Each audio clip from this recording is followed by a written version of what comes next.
Space, the final frontier. This was the dream that created the Federation. To explore boldly the furthest reaches of the unknowns, to expand our knowledge, and to peacefully look for strange new worlds in the infinite horizons. Star Trek Discord. Based upon Star Trek, created by Gene Roddenberry. Cast to all who take part and share in this adventure. The year is 2555. For nearly a century, the Federation has faced almost constant conflicts and strife. Many have died, entire cultures destroyed, thousands of ships lost, and entire worlds annexed. New alliances forged and new ties made. Friends who have become enemies and that have become friends. Pushed boundaries have brought new technologies, so we can continue to go boldly where no one has gone before. Tears of the Alpha Quadrant, written and directed by Marcus. The year is 2373, stardate 50049.3. A Starfleet Klingon task force en route to DS9 was engaged by a Cardassian Dominion force, 1,254 ships strong, under the command of Captain B. Sisko of the USS Defiant. The goal was simple, to reach DS9 and prevent the Cardassians from taking down the minefield. The battle was brutal. Heavy losses on both sides were suffered. The Klingons were a little late on arriving to the battle, however, together with Starfleet, a gap through the central lines offered an opportunity to break through. The Dominion Cardassian forces outnumbered Starfleet 3-1. Luckily, fortune favors the bold. The Dominion invasion fleet of 2,500 ships came out of the wormhole. Sisko was too late. The minefield was brought down during an epic battle in the Trill sector, which was not going well for the dwindling Federation forces. With word from the Gamma Quadrant, reinforcements and remaining Cardassian ships began to recall to Terok Nor, while all remaining Dominion ships began vast kamikaze strikes against Federation forces. The Defiant and 10 other vessels, albeit damaged, managed to escape, while the rest of Starfleet forces alongside the Klingon detachment were destroyed by the Cardassians. A Federation regroup was ordered toward Trill. Meanwhile, Terok Nor welcomes the invasion fleet, and for many, this was the beginning of the end. Within 1 hour of the invasion fleet coming through the wormhole, the surviving ships from the Cardassian fleet arrived from the battle. Meanwhile, a full-scale invasion of Jem'Hadar forces landed on the nearby planet of Bajor. All contact was lost with Bajor moments later. Within 1 day, long-range listening posts recorded another 5 invasion fleets coming through the wormhole. Not long after that, all listening posts along the frontier went dark. At the same time, all contact with the Maquis in the DMZ went cold. 2 days had passed, and Starfleet had received no reports from the front line. No reported engagements, no contact, and no communications from anything beyond a new line that would seem to mark a border between Dominion-held space and the Federation. Along this new front line lay several Federation member worlds and several starbases. With this new front line established, Starfleet orders an improvised reconnaissance. An emergency meeting of the Federation Council on Earth was held, where an agreement was made to evacuate 3 outposts, 2 starbases, 5 mutual colonies, and 3 member worlds. As a declaration of surprised intent, a Romulan task force of 450 ships crossed the Federation border, bound for Vulcan. The majority of the Federation armada was spread towards the Alpha Quadrant. An unexpected twist and a welcome delight. The Romulan commander of the flagship, Decius, sent a coded subspace message to Starfleet Command. A single line that would give the Alpha Quadrant forces a fighting chance. We are here to assist in the defense of the Alpha Quadrant. Romulan forces would arrive and take their station as part of the largest joint armada the Alpha Quadrant powers had ever seen, stood united against the Dominion invaders. Intelligence reports indicate the following races have officially joined the Dominion as allies or possibly full members. The Cardassian Union, the Sheliacs, the Talarians, the Tholian Assembly, the Miradorn, the Breen Confederacy, the Zenkethi, Son'a, the Orion Syndicate, and finally the Ferengi Alliance. The Romulans, Klingons, and the Federation are all that stand before this force of evil set for domination. 5 days after the first fleet exited the wormhole, a single Dominion ship crossed the Federation border and demanded the unconditional surrender of the Federation. Within moments, a single word was given: never. This word was given from the Federation president, who had gotten a 95% voting rate, not to surrender. The Romulan Star Empire, the Klingon Empire, and the Federation Alliance stands as the only hope for the entire Alpha and Beta Quadrants alike, maybe even the entire galaxy. The few remaining operational listening posts indicated a massive fleet of Dominion Alliance ships spread across 2 sectors in an almost joint line. Almost like the ancient redcoats of the British Army, this vast armada numbered nearly 25,000 ships. Ranging from scouts to dreadnoughts, they were all fully armed and heading for the border. A general red alert was ordered, along with 4 Federation Alliance fleets assembling quickly around Starbase 375. The order was given to engage the enemy at first sight. A clash of great titans was about to begin. The bloody war rages on for nearly 10 years. Countless dead and many more missing, entire worlds lay in ruin. With victory and defeat on all sides eventually brought the war to a final battle, the Battle of Cardassia Prime. The Federation Alliance, although victorious, took such losses that the great victory tasted as bitter as defeat. Once the peace treaty was signed, for a time, there was a break to take care of our losses and mourn our dead. Small skirmishes and infighting turned what were once superpowers into broken people. The lack of supplies and so much destroyed infrastructure, it was agreed for a massive Alpha and Beta Quadrant amenity and amnesty treaty. A massive rebuilding campaign would from the ashes see the rise of new worlds and the forge of new friendships. At long last, the times of peace was about to dawn. 170 years later. Alexander Station, 2523. Location, Beta Quadrant. Commence Starbase log, stardate 9416055. Fleet Admiral Terrell. With the increase of hostilities between the Klingons, old conflicts are heating up, making the border more like the once famous neutral zone of the Romulan Empire. The war with the Iconians left much of the Alpha Quadrant and its alliance members very limited on resources. With many of our ships and bases under repair, not to mention the vast construction queue at our shipyards, means only one thing: we are stretched beyond capacity. Deep space exploration missions are on a slowdown, while re-establishing and refortifying our defenses is priority in the here and now. With some of our new alliance members now able to join Starfleet, specifically the Romulans, this means a shared policy of resources, from ships to cargo to academic postings. The Federation has now established a presence in the Delta Quadrant, and we are making some new friends out there. Thanks to the gateways and newly constructed transwarp gates, we can now ship supplies to and from with limited delay and dangers. A new threat from the Zinkethi brings conflict and tensions closer to home than we were used to. Starfleet 1st and 2nd Fleets have been dispatched to maintain the balance of strength while inner systems repair. New technologies from the timeline incident have now introduced temporal accords banning the use of time travel for gain. New departments have been assigned to deal with this issue.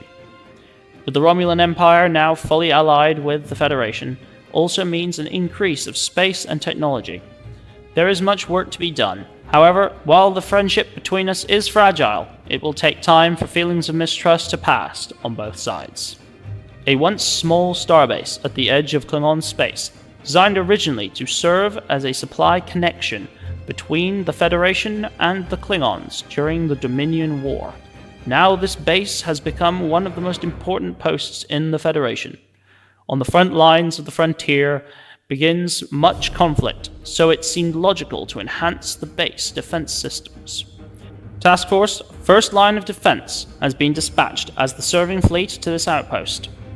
Under the command of Fleet Admiral Terrell on her flagship USS Relics, along with a new force of over 60 starships to this region. With the transwarp gate under construction nearby means a massive amount of incoming traffic in the near future. An advanced cargo depot with industrial replicators shall continue to bridge the supply chains where needed. A small contingent of civilians have arrived on our station to bring an element of home and comfort to a military-themed outpost.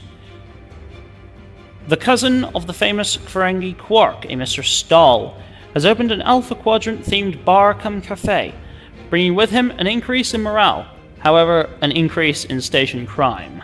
Task Force First Line of Defense and its fleet of battle-tested commanders shall bring order to a newfound chaotic region.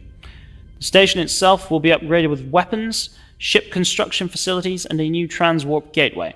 May the journey of time allow the people of our fleet to continue the voyages to seek out new worlds and explore space while bringing peace through united strength to a hostile region. End of log. 1 year later. It has been 10 years since Alexander Station was assigned to the first line of defense under the joint leadership of Admiral Tyrrell and Admiral Jirok. During this time, our fleet has been instrumental in holding the front lines of the Klingon space, as well as maintaining supply lines to our colony Duranir, while establishing a possible dialogue with the Zinkethi to further peaceful relations. Meanwhile, with the return of the Federation's second most lethal enemy, the Dominion, new contact has been made between one of the factions of the Jem'Hadar and, most interestingly, several colonies of the once Cardassian Union has surfaced from the shadows. One noted figure in Cardassian history, Gul Madred, who emerged in a position of stature after the destructive aftermath of the Dominion War, has presented his much-loved daughter as the new envoy of the reformed Cardassian Union. With the sudden loss of Fleet Admiral Tyrrell and the crew of the USS Relics during the defense of Deep Space Nine, the attack by the Herc cost Starfleet one of its finest. The USS Relics was lost with all hands, along with 70% of Task Force First Line of Defense. The newly promoted Fleet Admiral Jirok has now assumed full command of the Task Force and Alexander Station. While bringing substantial reinforcements, the Romulan ships shall replace the fallen Starfleet vessels and assume their duties. To him and the rest of the Task Force, we bear our future, and may the journey continue to undiscovered country. The year is now 2555, the present day. Fleet Admiral Jirok, New Romulus Senate, Stardate 875472, in mid-25th century. It has been nearly 10 years since the Romulan Empire merged with the Federation. Although much distrust and grudges held in the hearts and minds of both sides, progress was made in the spirit of a rebirth. The Federation has helped us to rebuild our culture on a new world. Yes, nothing can replace Romulus. This new world has slowly become a home to us. At least most of us, apart from a few extremist factions desperate to hold on to the past that no longer serves us. In the early stages of our settlement, we encountered a few hostile visitors. Naturally, with Romulan supremacy, we soon crushed they who dared. The Federation continues to watch over us, and for now, that's tolerated. Although it serves the best interests of both empires, doesn't it? The conflict between the Iconians and the races of the Alpha and Beta Quadrants took its toll, certainly on Romulan infrastructure. Our Imperial Navy took some beatings, resulting in a newly merged technology program between ourselves and the Federation. I have been assigned to Alexander Station to represent the Romulans in our shared technology program. I look forward to see where this Eagle of Flight takes us. End of log. The return of the Cardassians has brought many thoughts to the fold. A very proud ancient race tarnished by wars and defeat. So much loss, and somehow so much pride continues to reflect in their eyes. Over the last few years, what was once never conceived as a possibility has become a reality. The Cardassian Union are in talks to join the Federation, bringing with them their history and grand efficiency. Naturally, this bond will not be easy, however, as the Federation has learned to embrace the Romulans. With the Federation now massively spread in both the Alpha and Beta Quadrants, and making footholds in the Delta Quadrant, boundaries and resources are stretched and tested. A new Federation committee has launched, tasked with utilizing resource management and future resource innovation programs. Findings and reports submitted to the Federation Council indicate that current consumption and use of all resources from every member world, starship, and facilities. Dilithium crystals will become limited within the next decade, the response and solution of which will be twofold. 1. A carefully managed resource allocation program will commence in a system similar to ration and very micro-managed use of all resources and facilities. 2. Research of new technologies and alternative methods of consumption programs will be launched. With the merging of the Romulan, Tal Shiar, and Federation Section 31, a new department has launched. Mixing both tactics, technology, personnel, and ships, Project Blackbird has become the official first line of defense for the Romulan Federation Alliance. No longer regarded as just an intelligence agency, Blackbird has also become the first official militarized version of a new kind of Starfleet. Using a mixed selection of ships and cross-cultural technology, an entire fleet of starships now serve as the frontline force. Normal Starfleet continues as before, with the exception of Romulan people and technology also being included. However, more or less, the sole purpose of Blackbird is intelligent defense of the Alpha and Beta Quadrants. With the relaunch of an ancient department in Earth's history, Mako, a new kind of officer will be added to Blackbird crew listings. Admiral's Log. Fleet Admiral Marcus, Stardate 99521.6. With Federation space spanning more light years than ever before, in the entire history of our organization, a new challenge lays before us.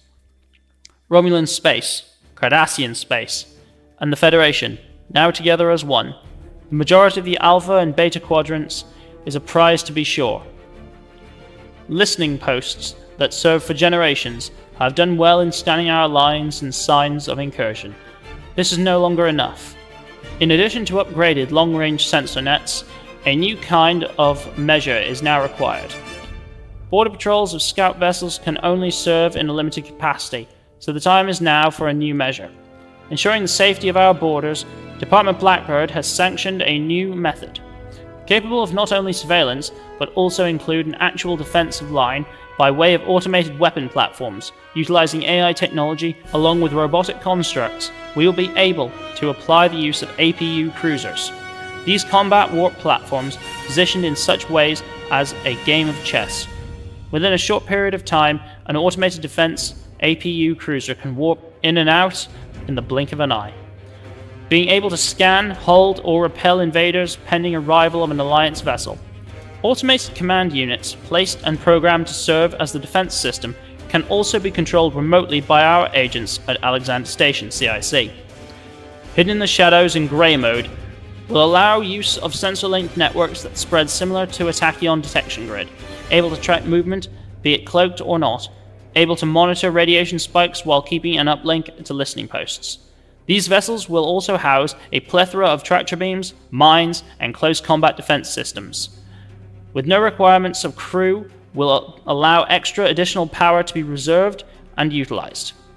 Furthermore, in potentially overwhelming situations, these vessels can, if necessary, sacrifice themselves without the loss of lives.